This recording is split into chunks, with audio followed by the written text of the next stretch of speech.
Imagine a winter's grip on Tennessee's forgotten hills, 1872. A door nailed shut from the outside, boards over windows like a coffin lid. Inside, a child alone for 17 endless days, no food, no water, just shadows and silence. But when they pried it open, he sat there, humming an ancient hymn of judgment, eyes like voids staring into your soul. Was it survival, or something unholy calling from the grave? In the frostbitten heart of Tennessee's Rutherford County, where the red clay earth clings to boots like bloodstains from a war that never truly ended, the year 1872 unfolded under skies heavy with unspoken sins. The Civil War's echoes still reverberated through the hollows, ghosts of Shiloh's slaughter, families fractured like the cracked foundations of old homesteads. Reconstruction promised healing, but in these rural enclaves south of Nashville, it felt more like a divine curse, a lingering judgment on a land soaked in rebellion and loss. Communities huddled in suspicion, whispering of omens, crows gathering on barren fields, wells turning bitter overnight, dreams plagued by the wails of the unburied dead. It was a time when faith clashed with despair, where Baptist revivals preached redemption, yet the devil seemed to lurk in every shadowed barn. The Harrove homestead perched on a lonely ridge 12 miles from Murfreesboro, a sentinel of weathered timber against the relentless wind. The dirt road leading to it twisted like a serpent through dense thickets of oak and hickory, mud-churned ruts that swallowed wagon wheels in the rain, isolating the farm like a leper colony. Built in the 1790s by Nathaniel's great-grandfather, a stern Puritan settler who fled Virginia's religious persecutions, the house bore the marks of generations, sagging porch beams groaning under invisible weights, chimneys blackened by fires that had warmed prayers and curses alike. 40 acres of land stretched out, once fertile but now weary, yields diminished by neglect and the absence of strong hands. The barn loomed nearby, its doors creaking on rusted hinges, housing a few skeletal cows and a horse that stamped restlessly at night, as if sensing unrest in the soil. Only 3 souls called this place home, or perhaps 2, depending on how one viewed the boy. Nathaniel Harrove, nearing 60, was a man sculpted by hardship, broad shoulders stooped from decades of plowing, hands gnarled like ancient roots from arthritis that twisted his fingers into claws. His face, lined deep as furrows in the earth, held eyes faded to the color of storm clouds, haunted by memories of his son's body returned from Shiloh in a pine box. Widowed young, Nathaniel had turned to the Bible for solace, reading passages of Job aloud by candlelight, questioning God's trials. His daughter-in-law, Margaret, 32 and sharp-featured, carried the weight of exile. She hailed from the cold north, her accent a blade that sliced through southern drawls, marking her as an outsider. Wed in haste during the war's fever, she arrived pregnant, her belly swelling like a forbidden fruit. Her husband, Nathaniel's only son, fell at Shiloh bayonet in the mud, or so the letters claimed, leaving her stranded in this alien land.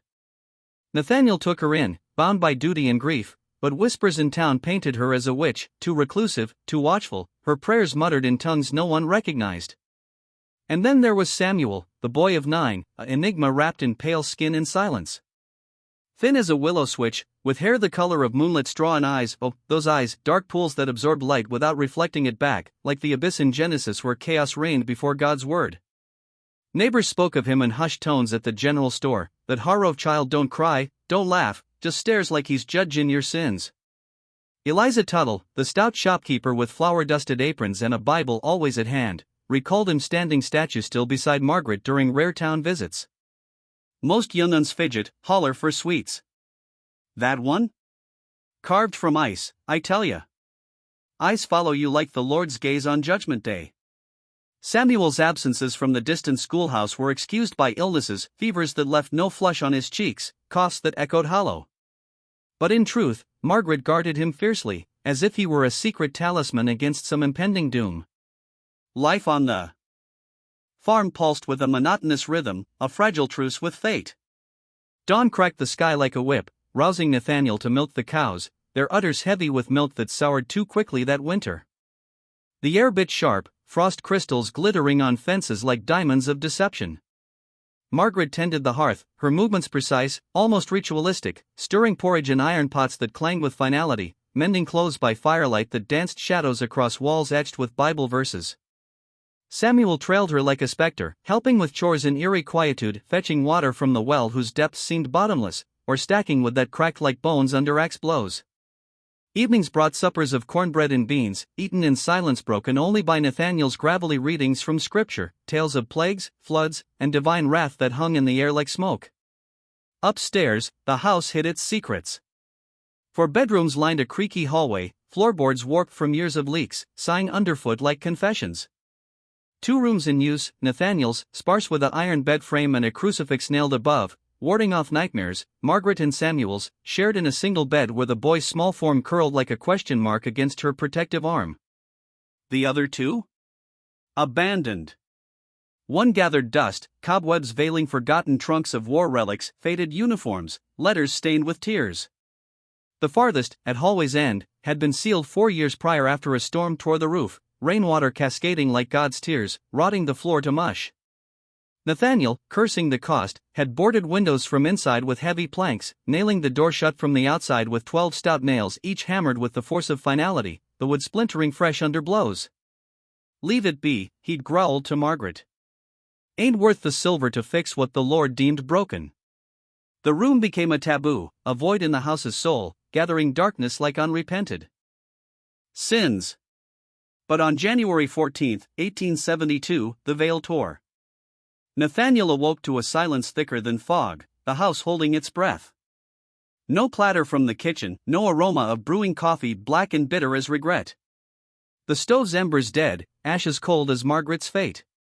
He shuffled downstairs, boots thudding on stairs that creaked accusations, and found her, sprawled on the kitchen floor, limbs akimbo like a fallen angel. Skin pallid as fresh linen, lips tinged blue, eyes half-lidded in eternal stare. No blood, no bruise, just death's quiet claim. Her hands, clasped loosely over her abdomen, hid secrets. Later revelations would speak of splinters embedded like thorns from Christ's crown. Nathaniel's heart hammered, not in grief for the woman he tolerated, but terror for the boy. "Samuel!" His voice cracked the air, echoing up the stairs like a prophet's call. The boy's room empty, bed made with military precision, quilts tucked tight as shrouds. Panic clawed Nathaniel's chest. He searched the house, rooms yawning empty, the barn, where hay bales loomed like tombs, the horse whinnying unease, the yard, frost-crusted grass crunching underfoot, no small prints marring the white expanse. The cold seeped into his bones, visions of Samuel frozen in a ditch flashing like hellfire warnings. Desperation drove him back inside, up the groaning stairs, past the sealed door. Wait. A prickling on his neck, like divine whisper. He pressed an ear to the wood, heart thundering. From within, faint as a distant hymn, humming. A child's melody, tuneless yet rhythmic, evoking forgotten psalms of exile and retribution.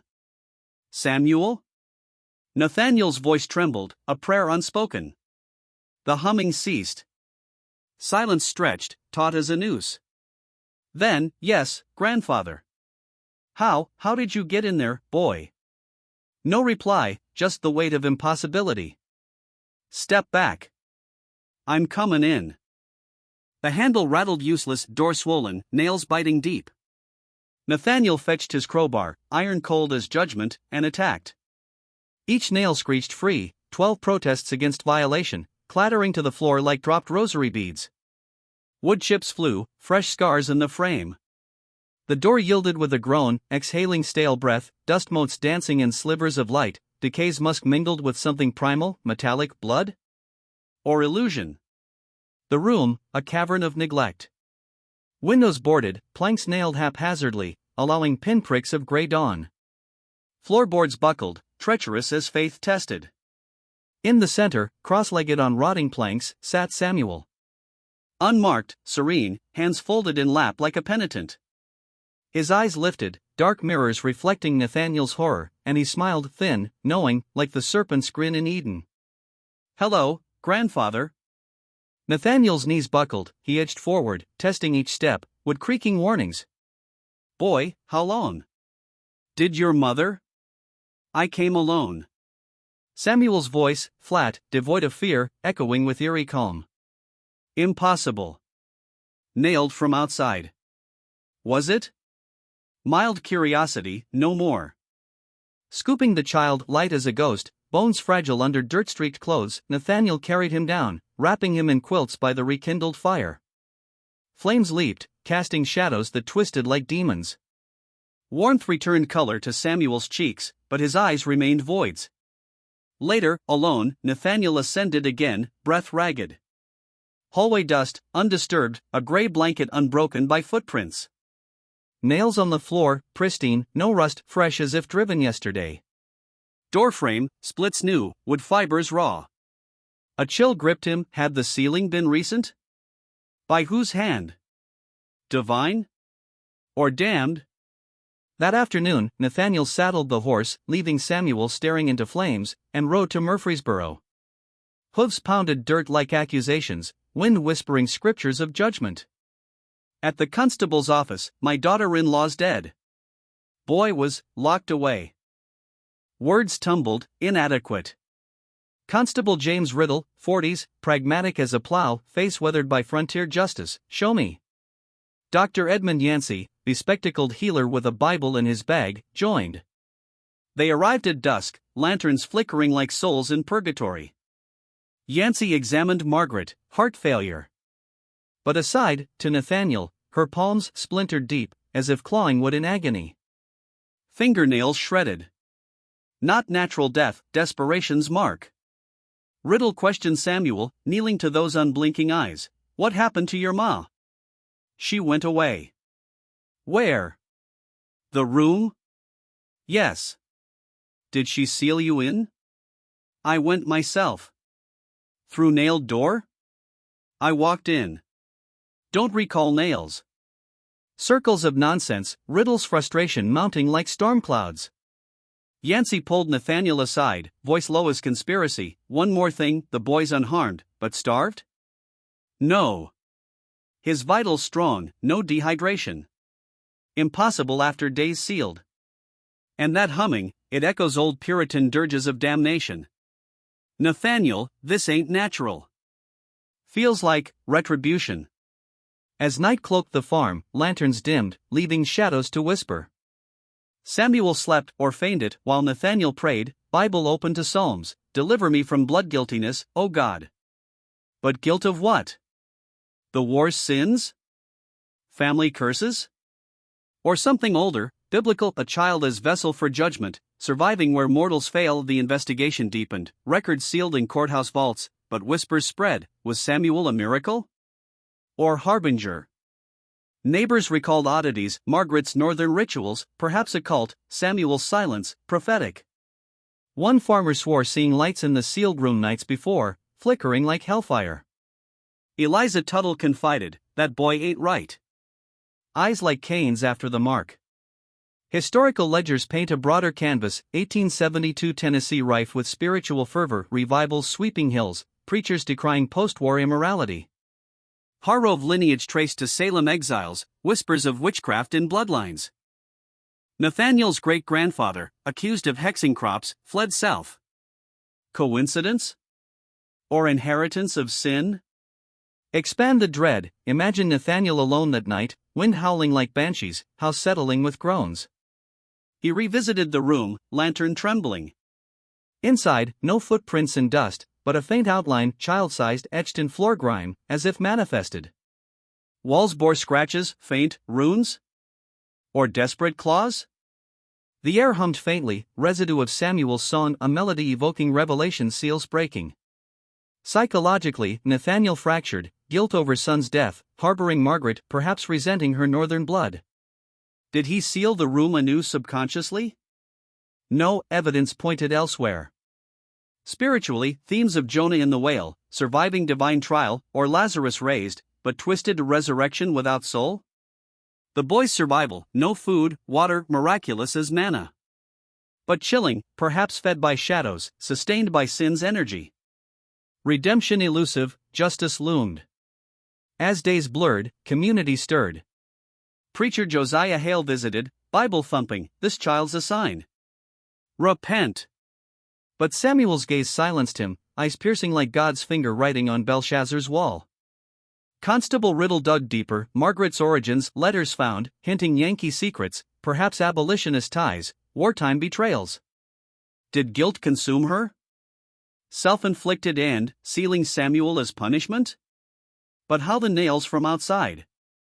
Mystery thickened, emotional web tightening, Nathaniel's love for grandson warring with fear. "Boy, what are you?" whispered one night. Samuel's reply, "What God made me."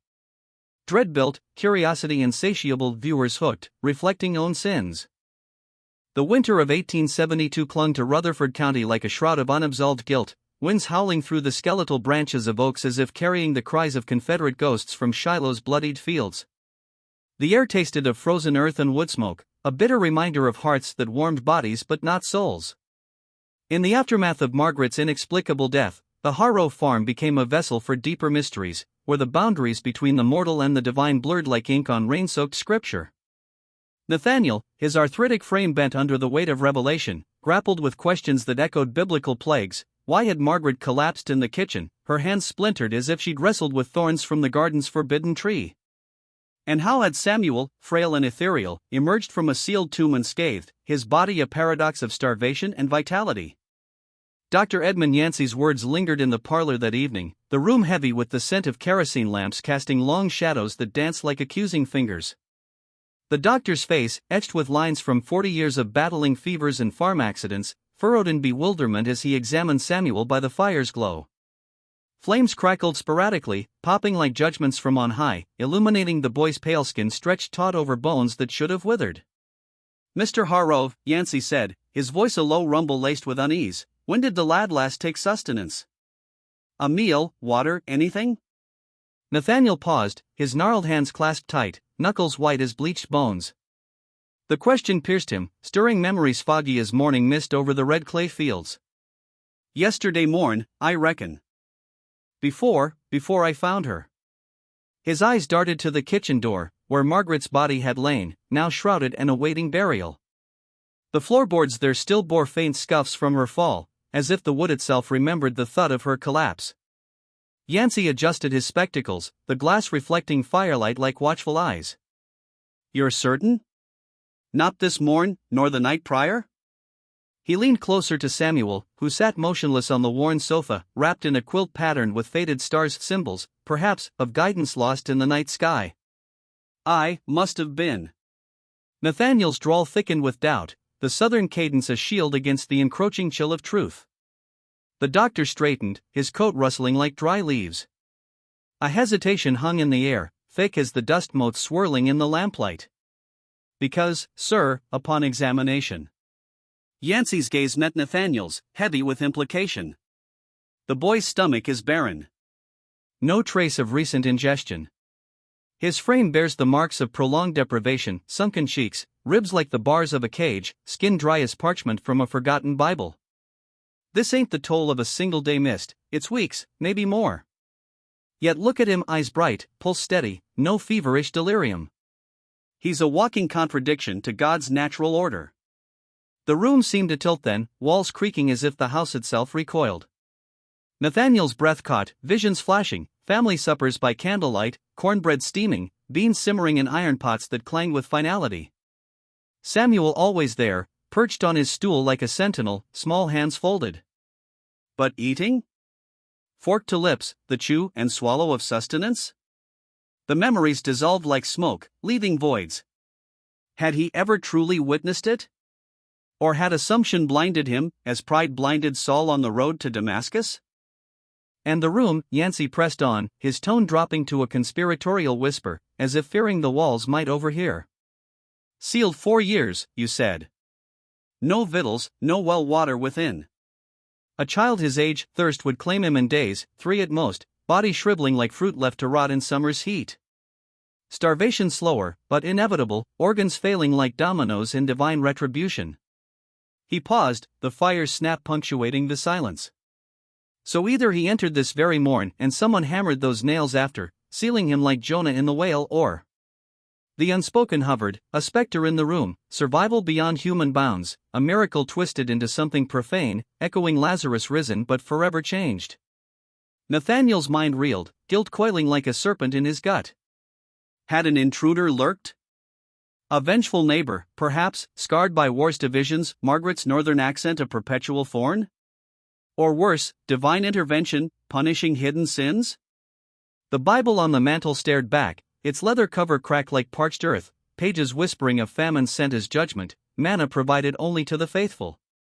2 days hence, under a sky leaden with unshed snow, Margaret was committed to the earth in the family plot behind the barn. The cemetery, a modest cluster of weathered stones amid overgrown thistles, held generations of Harroves, markers tilted like drunken sentinels, inscriptions faded by rain and time. Her husband's grave, fresh from Shiloh's return 9 years prior, yawned open beside hers, the pine coffin lowered with ropes that rasped against calloused palms. Attendance was sparse: Nathaniel, stoic in his threadbare coat; Samuel, impassive as a porcelain doll; Yancey and Riddle, their breaths fogging the air; 3 neighbors, obligatory witnesses, faces pinched against the cold, murmuring prayers that felt hollow. The Baptist preacher from Murfreesboro, Reverend Hale, stood at the grave's edge, Bible clutched like a shield. Wind tugged at his robes, pages fluttering as if eager to reveal secrets. He'd known Margaret scarcely twice in passing at revivals where she'd lingered on the fringes, eyes downcast. His eulogy rang thin. In the book of Job, we learn that suffering tests the soul. Margaret Harrove, taken too soon, now rests in the Lord's embrace, her trials ended. Dirt clods thumped onto the coffin as he spoke, each impact a muffled accusation. Samuel, at Nathaniel's side, showed no tear, no tremor, his face a blank slate, eyes fixed on the hole as if peering into the abyss Nietzsche would later warn of. When Hale beckoned, "Child, cast earth upon thy mother," Samuel stepped forward without flinch. His small hand scooped soil, red clay crumbling between fingers, and released it, grains pattering like rain on a tin roof. No sorrow, no ritual hesitation, just mechanical obedience, chilling as the wind that sliced through coats. As mourners dispersed, boots crunching frost-kissed grass, Eliza Tuttle approached, her ample form bundled in shawls, face flushed from cold or reluctance. The general store matron, keeper of town gossip and sundries, hesitated, glancing at Samuel who wandered toward the barn, humming the tuneless melody again, notes evoking ancient dirges of exile from Eden. "Mr. Harrove," she murmured, voice barely above the wind sigh. "I hesitate to speak ill of the dead, but there's something you ought know about Margaret." Nathaniel nodded, his beard frosted white, eyes weary as a prophet's after visions. 3 weeks passed. She came after closin' bangin' on the door, eyes wild as a cornered doe. Agitated, sweatin' despite the chill. Wanted a lock, heavy iron, 4 barns and nails, a full box of 8-penny spikes. Eliza's words tumbled, laced with hindsight dread. "For what purpose?" Nathaniel's voice gravelly, suspicion dawning like false light. She wouldn't say. Kept glancin' out the window, like shadows stalked her. Then, asked about orphanages in Nashville. "No questions asked," she said. "Church ones for troubled young'uns." Eliza's gaze flicked to Samuel, now silhouetted against the barn, still humming. "I told her of the Baptists' homes." She seemed relieved. "Said it was for a friend. But Lord knows, she had none. Isolated as y'all are." The revelation struck Nathaniel like a hammer blow. Margaret plotting abandonment? Samuel, her flesh and blood, consigned to strangers? Biblical echoes flooded, Abraham's near sacrifice of Isaac, testing faith, or Pharaoh's decree against Hebrew sons, drowned in the Nile. Cold seeped deeper, bones aching with more than arthritis. And more, Eliza continued, voice dropping to confessional whisper. Twice that week, she bought victuals, dried beef jerky, hardtack biscuits, preserved peaches in jars that clink like chains. Enough for a child weeks on end. Long keepin' stuff, no need for icebox. Odd, 'cause she usually pinched pennies, buy-in scant. Implications wove a noose, lock, nails, sustenance stockpiled. Margaret scheming to entomb Samuel in that forsaken room, provisions to stave off immediate death, then flee, leaving discovery to Nathaniel's eventual check. A plan of desertion, echoing Judas's betrayal for silver, or Eve's flight from paradise after tasting forbidden knowledge. But fate intervened, her heart failing, hands clawed in splinters, as if she'd battled the door herself in final frenzy. What thwarted her? Samuel's compliance? Or something supernatural, justice from above turning the sinner's tools against her? In the burial's wake, Nathaniel sought normalcy's illusion. Dawn rituals, stoking the stove, flames leaping hungry, preparing grits that steamed with false comfort. Samuel at table, staring at bowls, rarely partaking a nibble here, swallowed reluctant as confession. Conversations faltered, "Boy, how's your day?" Met with monosyllables, flat as beaten earth. Fine, grandfather. Eyes unblinking, holding secrets like the well's dark depths. Twice more to Yancey's office, horse-drawn buggy jolting over ruts, Samuel bundled silent. Examinations in the dim clinic, instruments cold on skin, impossible, Yancey muttered, stethoscope pressed. Malnutrition scars, wasted muscles, brittle hair, yet vitality pulses strong. No lethargy, no collapse. In 40 years, I've seen cholera ravage, fevers burn, but this? Defies science, defies the Creator's design. Spiritual undertones crept in, like the fasting prophets, sustained by faith alone. Or, something else. Demonic endurance? Nathaniel's searches began clandestine, house groaning in protest as he rifled drawers by moonlight. Under Margaret's mattress, hard as penance, a leather journal, bound tight as suppressed sins. Pages yellowed, ink precise, each entry a confession etched in isolation's grip. It commenced post-arrival, October 12, 1863. Samuel born 3:47 a.m. Silent entry, no wail to pierce the night. Yancey deems it temperament, I fear omen. Mundane at first, weather notes, frost bites early, crops wither like unrepented souls, household drudgery. But Samuel dominated, observations clinical as a sinner's ledger. December 1863. No cries, even in hunger. Stares at walls, hours unending, as if communing with unseen realms. March 1864. Refuses swallow, food lingers in mouth till forced. Starvation's specter looms. July 1864. 6 months, no solids. Weight falters, Yancey puzzled. All attempts fail. September 1864. Speaks whispers when alone, chooses silence otherwise. Unnatural. January 1865. 2 years nigh, eats bites. Weekly. Grows regardless. Monitored ceaseless, no secret feasts. How? Entries darkened, paranoia blooming like mold in damp corners, June 1866. Midnight vigils outside my door, statue still. No once voiced, just retreats. Thrice this week, haunts like Cain's ghost. November 1867. Drawings repetitive, windowless chamber, door barred. Where I belong, he claims. Confiscated tools. April 1868. Dreams? None, I venture dark voids, hidden. Fear grips, my child, yet stranger. October 1869. Casually queries my death date. Everyone dies. Age 6, precocious or prophetic? February 1870. Researching Nashville asylums for the afflicted. Cannot endure, eats not, thrives, eyes void of innocence. Fundamentally awry. December 1871. Resolved, procured lock, nails, enduring rations. Seal in derelict room, leaves sustenance. Nathaniel will discover anon. Flee to city.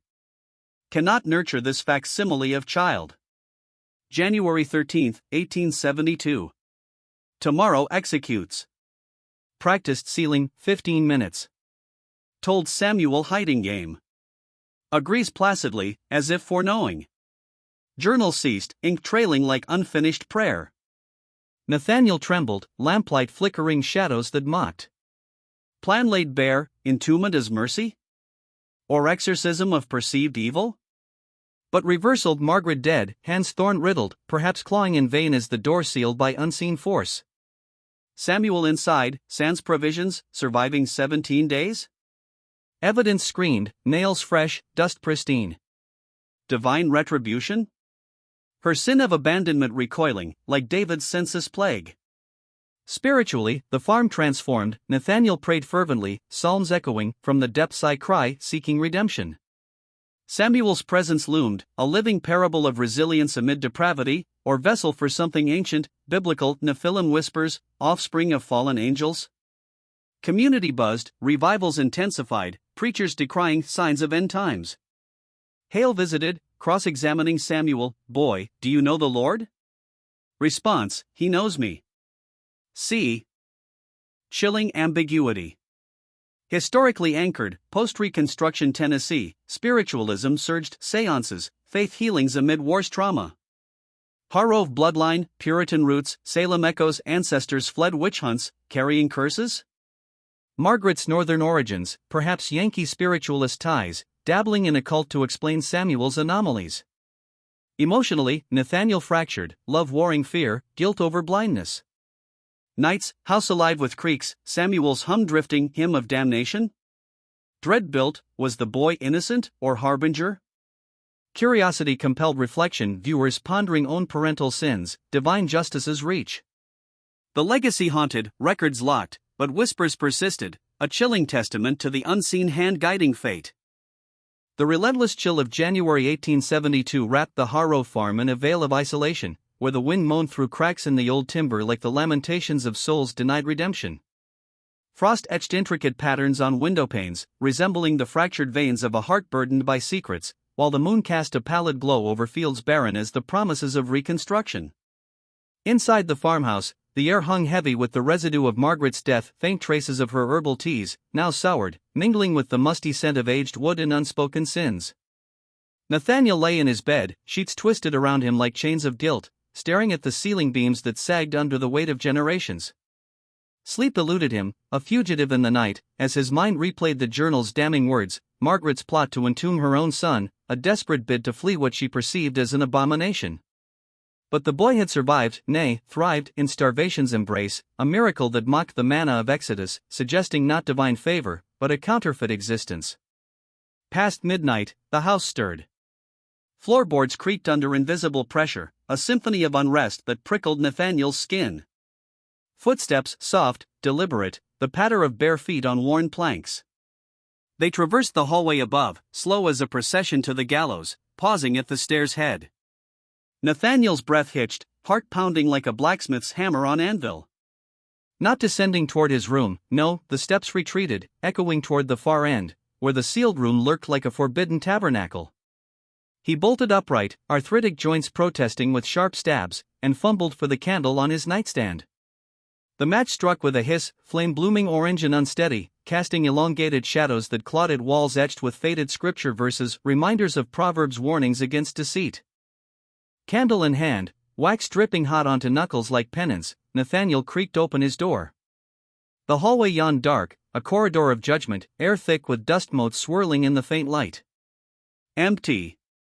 But at the distant end, the sealed door, nailed anew with boards crossed like a crucifix after Samuel's rescue, stood ajar. A sliver of blackness peeked through, inviting, insidious. Samuel? His whisper sliced the silence, trembling as a leaf in storm. No reply. Only the wind's distant howl, mocking his fear. He advanced, boots thudding hollow on floorboards that groaned accusations of neglect. Shadows leaped wildly from the candle's dance, painting grotesque figures on peeling wallpaper, visions of biblical phantoms, perhaps the false prophets of Jeremiah, cloaked in human form. At the door, he pushed wider, hinges screeching like tormented souls. The room exhaled decay, stale air laced with rot, dust blanketing surfaces in a gray shroud. Boarded windows stared blind, planks splintered from Nathaniel's earlier assault. Empty. No boy. But in the floor's thick grime, footprints, small, child-sized, fresh impressions trailing to the center. There, they ceased abruptly, as if the walker had ascended into ether, or descended into abyss. No scuffs, no continuation, just vanishing, like Enoch taken by God, but twisted into something profane. Nathaniel retreated, pulse roaring in ears, slamming the door with a thud that echoed through the house. Downstairs to Samuel's room, candle trembling, light spilling over the threshold.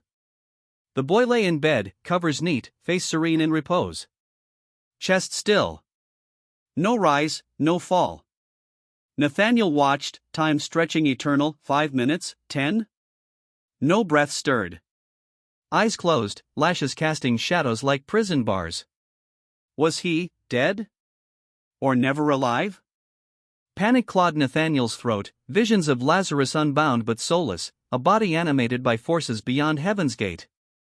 A week post-funeral, under skies bruised purple with impending snow, Dr. Yancey returned, summoned by Nathaniel's frantic letter scrawled in ink blotched with dread. He arrived with Dr. Lawrence Kincaid from Nashville, a specialist in arcane maladies, educated in Philadelphia's halls and Europe's shadowed academies, places where science danced with the occult, probing mysteries like phrenology and mesmerism. Kincaid, tall and gaunt, with spectacles perched on a hawkish nose, carried a leather case of instruments gleaming cold as surgical steel.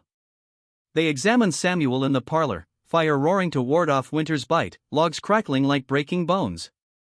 The boy submitted docile, a lamb to slaughter, pulse checked with pocket watch ticking relentless, stethoscope pressed to chest echoing hollow, blood drawn into vials with a prick that elicited no wince.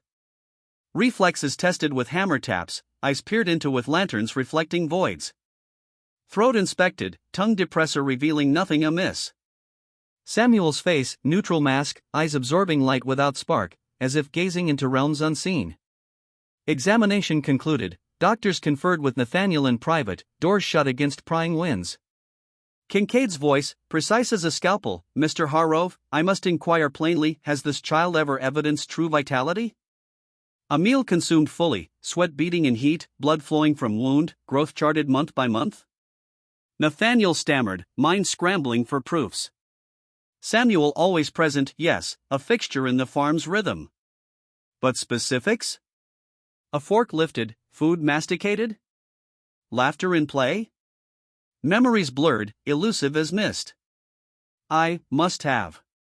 9 years he's been here. Has he?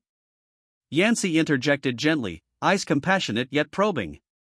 Or has an apparition donned boy's guise? Kincaid consulted notes, pages rustling like dry leaves. Anomalies abound, heartbeat locked at 40 per minute, invariant, defying autonomic flux. Temperature mirrors ambient, 68 degrees. Neither fever nor chill. Blood drawn? Remains liquid, no clot, eternal fluidity, mocking coagulation's law.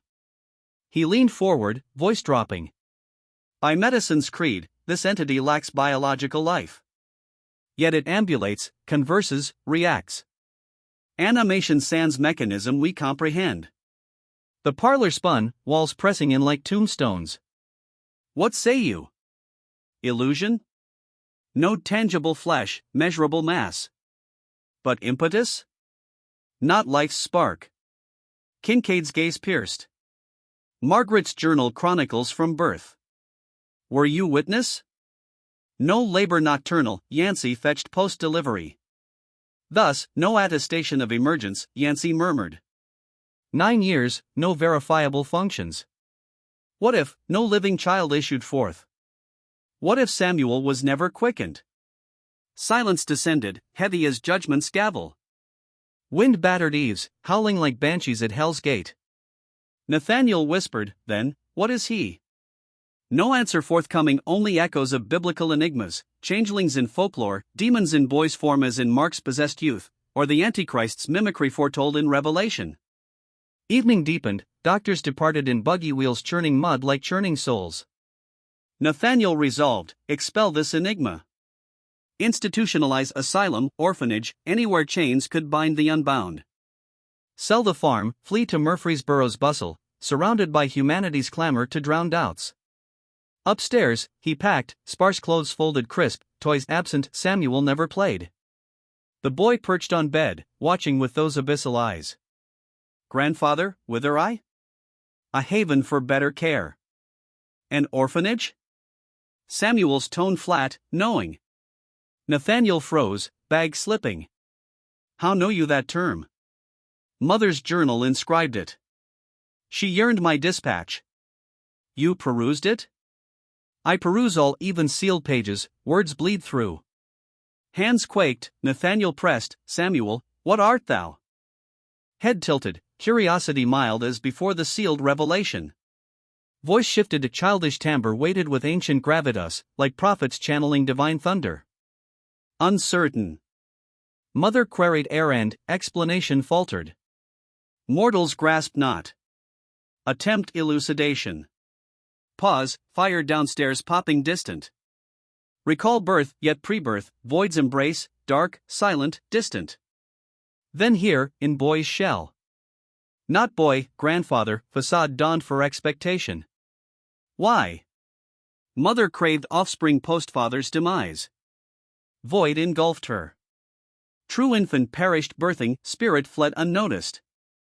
I occupied vacancy, became necessity. But aired, forgot ingestion, respiration, autonomic trifles. Mother discerned. Horror ascended Nathaniel's spine, serpent-like. Sealed room, verily how entered? Traverse portal as any, heedless of nails, would. Matter illusory to me, feign obstruction for verisimilitude. That morn, mother ensnared, I permitted, hoping quiescence assuaged her terror. Yet heart yielded to guilt's burden, sin of entrapment recoiling like David's against Uriah. Lord mercy, Nathaniel gasped. No deity's hand, merely I, masquerading kin for your need. But wearied, 9 years taxing. Origin's void summons, soon, must heed. Nathaniel fled, stairs blurring, door slamming into night's freeze. Barnward, hands clumsy hitching horse, wagon rattling toward town. Pounded Riddle's door till constable emerged, disheveled. Something inhabits my home grandson's likeness, but impostor. Come witness. Riddle, sensing abyss's edge, roused deputies. Rode back, lanterns bobbing like will-o-wisps. House aglow, lamps untouched. Searched, Samuel's chamber vacant, bed pristine. Sealed room barren. No trace, vanished as footprints in dust, spirit unbound. But whispers lingered, humming faint in wind, melody of damnation. Nathaniel collapsed, faith shattered, redemption elusive, justice divine or demonic. Community stirred, revivals preaching impostors among us, echoing Thessalonians' man of sin. Harrove lineage cursed? Salem's shadows lengthened. Historically, 1872 spiritualism peaked, mediums channeling dead amid war grief. Doctors' theories mirrored era's phrenology, vitalism debates, life's essence queried. Emotionally, Nathaniel's love curdled to terror, guilt over blindness like Peter's denial. Viewers reflect, what masks do we wear? What voids call us? The disappearance sealed records, but legacy haunts boy's pretense, a parable of deception, divine test unmet. Dawn broke cold and merciless over the Harrove farm on January 22, 1872, the sky a slate-gray pallor that mirrored the pallor of Nathaniel's face as he led Constable Riddle and his deputies through the house once more. Lanterns guttered in the draught, casting jittery light across walls scarred by time and grief. They searched methodically, attics thick with cobwebs like funeral veils, cellars damp with earth that smelled of turned graves, barn stalls where hay bales loomed silent as witnesses. No sign of Samuel, no footprints in fresh snow outside, no disturbed latch on doors bolted from within. The boy had evaporated, leaving only the echo of his final words hanging in the air like smoke from a snuffed candle, the empty place calling him home. Light strengthened, revealing what darkness had concealed. In the sealed room, door pried open again, boards splintered anew, they found the floor's dust disturbed not by feet, but by deliberate tracing. Letters formed in perfect script, as if invisible hands had parted the gray film with spectral precision. I went back to the empty place. Thank you for trying to love me. I'm sorry I couldn't be real.